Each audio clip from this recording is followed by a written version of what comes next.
வணக்கம். நம்ம வாழ்க்கையை தீர்மானிக்கிற அந்த சமூக பொருளாதார இயந்திரத்தோட ஆழமான ஒரு பகுதிக்குள்ள தான் இன்னைக்கு நாம போக போறோம். இது ஏதோ சாதாரண மேலோட்டமான தகவல் இல்லங்க. நம்மில் சிந்திக்கும் ஒவ்வொருத்தரும் கட்டாயம் தெரிஞ்சுக்க வேண்டிய ஒரு தெளிவான அலசல். இந்த மாய வலையோட பின்னணி என்ன அப்படிங்கறத நம்ம இப்போ முழுமையா புரிஞ்சுக்க போறோம்.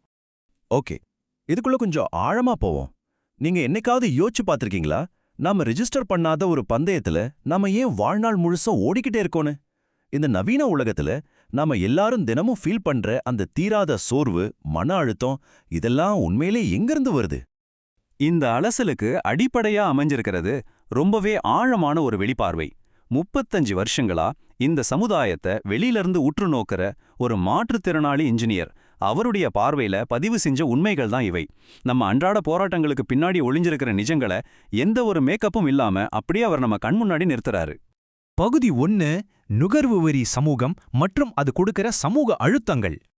இந்த சமூகத்துல எழுதப்படாத ஒரு ரூல் இருக்கு. பிறந்தா படிக்கணும், வேலைக்கு போகணும், கல்யாணம் பண்ணிக்கணும், அப்புறம் குழந்தை பெத்துக்கணும். இதுதான் கட்டாயம்னு நம்ம மேல துணிக்கப்படுது. ஆனா ஒரு நிமிஷம் யோசிங்க. 146 கோடி மக்கள் தொகை இருக்கிற ஒரு நாட்டுல நீங்க இந்த சக்கரத்தை உடைச்சிட்டு தனித்து நின்னா யாருக்கும் எந்த நஷ்டமும் வந்துட போறது கிடையாது. மீடியாக்கள்ல பெண்ணின் உடல் ஒரு நுகர்பொருளா காட்டப்படுறது சிந்தனையே இல்லாத ஒரு நுகர்வு சமூகத்தை தான் உருவாக்குது. கிரிட்டிக்கல் திங்கிங், அதாவது விமர்சன சிந்தனை இல்லாததால மனிதர்களோட சுய தேடலே இங்க முழுமையா தொலைஞ்சு போகுது. அதனால இதுல ரொம்ப முக்கியமான பாயிண்ட் என்னன்னா, இங்க இருக்கிற ஒப்பீட்டை கொஞ்சம் கவனிங்க. இடதுபுறம் பாத்தீங்கன்னா சமூகம் நம்மள கட்டாயப்படுத்துற மத்தவங்கள சார்ந்து இருக்கிற போலி பந்தங்கள். அதுவே வலதுபுறம் சுயமரியாதை மற்றும் பொருளாதார சுதந்திரத்தோட கூடிய உண்மையான அர்த்தமுள்ள வாழ்க்கை. ஒரு போலியான சுழற்சியில மாட்டிக்கிறத விட தன்மானத்தோட வாழ்ற வாழ்க்கை தாங்க எப்பவுமே சிறந்தது, இல்லையா? சரி, இப்ப நாம தனிப்பட்ட அழுத்தங்கள்ல இருந்து கொஞ்சம் வெளியே வந்து பகுதி 2 பொருளாதார மாயை மற்றும் பணவீக்கம் பத்தி பாப்போம். நம்மள மாதிரி சாதாரண மக்களோட மனசுல என்னைக்காவது இந்த கேள்வி வந்ததுண்டா? அரசாங்கத்துக்கிட்ட தான் பணம் அச்சடிக்கும் மிஷின் இருக்கே, அதை வச்சு ஏன் 100 கோடி மக்களுக்கும் ஆளுக்கு ஒரு 50 லட்சம் பிரித்து கொடுத்து எல்லாரையும் பணக்காரரா ஆக்கக்கூடாது?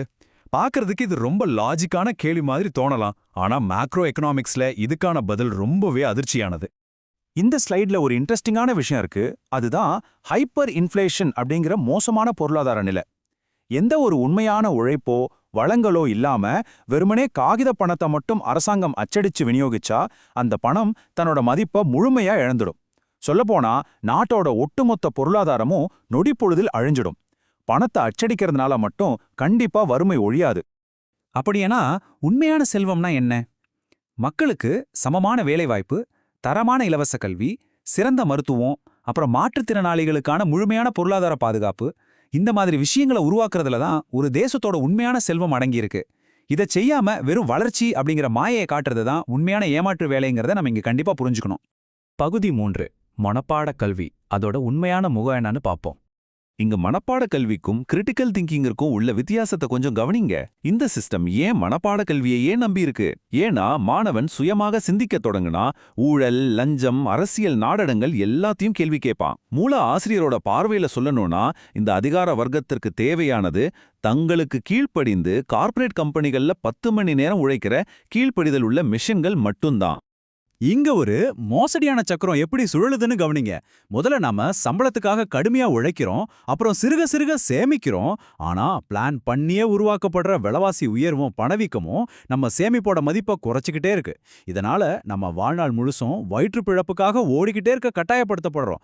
ஏன்னா உங்களை எப்பவுமே அந்த போராட்டத்திலே வச்சிருந்தா தானே அதிகாரத்தை எதிர்த்து கேள்வி கேட்க உங்களுக்கு நேரம் இருக்காது. அடுத்து பகுதி 4 கார்ப்பரேட் வளர்ச்சி மற்றும் அதோட தேசிய நிஜம். ஒரு நிமிஷம் ரொம்ப ஆழமா சிந்திச்சு பாருங்க. ஏன் இந்த சமூகம் உங்களை பிள்ளைகளை பெத்துக்கவோ பாரம்பரிய சொத்தை அனுபவிக்கவோ தொடர்ந்து பிரெயின் வாஷ் பண்ணிக்கிட்டே இருக்கு? இது வெறும் குடும்ப பாசமா, இல்ல உலகளாவிய கார்ப்பரேட் இயந்திரத்தோட தேவையா? உண்மையிலே சொல்லணும்னா இது ஒரு திட்டமிட்ட சோஷியல் இன்ஜினியரிங். நீங்க குடும்பம் வாரிசுன்னு சிக்கிக் கொள்ளும்போது தான் எதிர்காலத்துக்காக வீடு கட்ட அதிக சிமெண்ட், டிராவல் பண்ண கார்கள்னு தொடர்ந்து நிறைய பொருட்களை வாங்க தொடங்குவீங்க. சுருக்கமா சொல்லணும்னா உங்க குடும்ப பாசம் கார்ப்பரேட்டுகளுக்கு லாபம். மனிதர்களை வாழ்நாள் முழுசும் கடனிலே சிக்க வைக்கிறது மூலமா கார்ப்பரேட்டுகளோட சந்தை எந்த தடையும் இல்லாம இயங்குறதை இந்த சமூக அமைப்பு பாதுகாக்குது. கடன்படாத மனிதனை யாராலும் மிரட்ட முடியாது அப்படிங்கிறது தான் இங்க இருக்கிற பெரிய சூக்ஷ்மம். இது ரொம்ப பிரமாதமா ஒரு விஷயத்தை விளக்குது. அது என்னன்னா, ஒரு பக்கம் சிமெண்ட் கம்பெனிகள் 8% வளர்ச்சியை எதிர்பார்க்கறாங்க. ஹியுண்டாய் மாதிரி கம்பெனிகள் 2030க்குள்ள எலக்ட்ரிக் வாகன சந்தையில மிகப்பெரிய இலக்க வச்சிருக்காங்கன்னு பெருமையா பேசப்படுது. ஆனா மறுபக்கம் நம்ம நாட்டோட உண்மையான நிலை என்ன? பிஓபி அப்படின்னு சொல்லப்படுற செலுத்து நிலை பற்றாக்குறை, டாலருக்கு எதிரா தொடர்ந்து சரியுற ரூபாய் மதிப்பு, நாட்டை விட்டு அந்நிய செலாவணியா வெளியில போற கார்ப்பரேட் லாபம். கார்ப்பரேட் வெற்றி அப்படிங்கிறது ஒட்டுமொத்த மக்களோட வெற்றி கிடையாதுங்கிறத இந்த தரவுகள் நடுநிலையா நமக்கு காட்டுது. இதுக்கு பேரு தான் குரோனிக் கேபிட்டலிசம், அதாவது அதிகார வர்க்க கூட்டு முதலாளித்துவம். இந்த சிஸ்டம்ல ஒரு சாதாரண மனிதன் எவ்வளோதான் படிச்சாலும் அவனுக்கு சமமான வாய்ப்புகள் கிடைக்கிறதே இல்ல. நம்மனால பெரிய கார்ப்பரேட் ஏகபோக நிறுவனங்களுக்கு சவால் விட முடியாது. அதிகபட்சம் நாம அந்த நிறுவனங்கள்லயே அதிக சம்பளம் வாங்குற ஒரு ஹை பெய்டு தொழிலாளியா மட்டும்தான் மாற முடியும். பகுதி 5 கடைசியா ஒரு கேள்வி. ஏன் இந்த எலிப்பந்தயம்? இதுக்கு உண்மையான காரணம் என்ன? இவ்ளோ நேரமா இத பத்தி பேசுறமே, உண்மையிலேயே நீங்க யாருக்காக காலையில இருந்து ராத்திரி வரைக்கும் ஓடிக்கிட்டு இருக்கீங்க? சிமெண்ட் கம்பெனிகள் 8% வளர்ச்சி அடையணுமா? இல்ல எலக்ட்ரிக் வாகன சந்தை 2030ல பெரிய லாபம் பார்க்கணுமா? அரசாங்கம் ஜிஎஸ்டி வசூலிக்கணுமா? இல்ல இந்த ஆதிக்க அமைப்பு எந்த கேள்வியும் இல்லாம அப்படியே தொடர்ந்து செயல்படணுமா? இந்த பந்தயம் உங்களுக்காக வடிவமைக்கப்பட்டதே கிடையாதுங்கிறத இந்த உண்மைகள் ரொம்ப தெளிவா நம்ம முகத்துல அடிச்ச மாதிரி சொல்லுது. அப்படியானால் இந்த மாய வலையிலிருந்து எப்படித்தான் தப்பிக்கிறது? இந்த கட்டுரையை எழுதின அந்த இன்ஜினியர் நமக்கு தர்ற தீர்வு இதுதான். இந்த நுகர்வு வெறி ஓட்டத்திலிருந்து விலகி நிக்கிறது தான் ஆக சிறந்த அறிவு.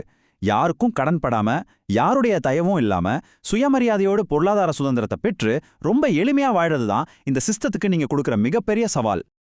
இறுதியா ஒரு சிந்திக்க வைக்கிற கேள்வியோட இந்த அலசல நாம நிறைவு செய்வோம். இந்த பந்தயமே உங்களை ஏமாத்துறவங்களுக்காக தான் வடிவமைக்கப்பட்டிருக்குன்னா அந்த பாதையை விட்டு தைரியமா வெளியேறதானே உங்களோட ஆகச்சிறந்த வெற்றி. உங்களோட அன்றாட ஓட்டத்தையும் உண்மையான நிதி சுதந்திரத்தையும் பத்தி இன்னைக்கு கொஞ்சம் ஆழமா சிந்திச்சு பாருங்க.